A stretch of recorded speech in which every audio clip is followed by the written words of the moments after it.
युवकांनी केली मुरगुड येथील घोडेश्वर मंदिराची स्वच्छता। सर्जेराव भाट, मुरगुड प्रतिनिधी। कुरुकली येथील घोडेश्वराची यात्रा नुकतीच पार पडली। या यात्रेला तब्बल 4 लाख भाविकांनी दर्शनासाठी गर्दी केली होती। यात्रा झाल्यानंतर या परिसरामध्ये भाविकांनी तसेच विक्रेत्यांनी मोठ्या प्रमाणावर कचरा केला होता। हा सर्व परिसर स्वच्छ करण्याचे आवाहन शिवभक्त मुरगुडकर यांनी केले होते।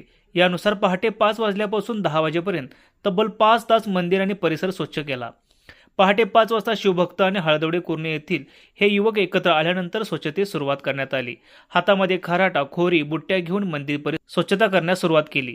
सर्वप्रथम मंदिरासमोरील भाग, मंदिराचे दोन्ही बाजू, भक्त निवास परिसर, बेनिग्रे गावाकडे जाणारा रस्ता, मंदिर पाठीमागील डोंगर, सुरुपली गावाकडे जाणारा रस्ता, कुरुकली गावाकडे जाणारा रस्ता, हा सर्व परिसर स्वच्छ करण्यात आला।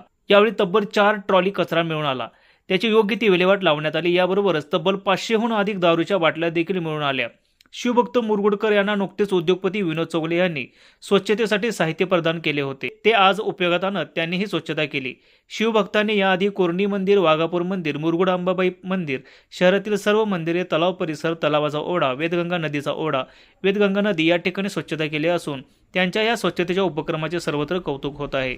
यावेळी शिवभक्त, सामाजिक कार्यकर्ते सर्जेराव भाट, सोमनाथ येरनाळकर, ओंकार पोतदार, तानाजी भराडे, शिवाजी चौगले, अक्षय पोतदार, जगदीश गुरव, आनंदा रामाने, अमर सुतार, प्रफुल्ल कांबळे, अमोल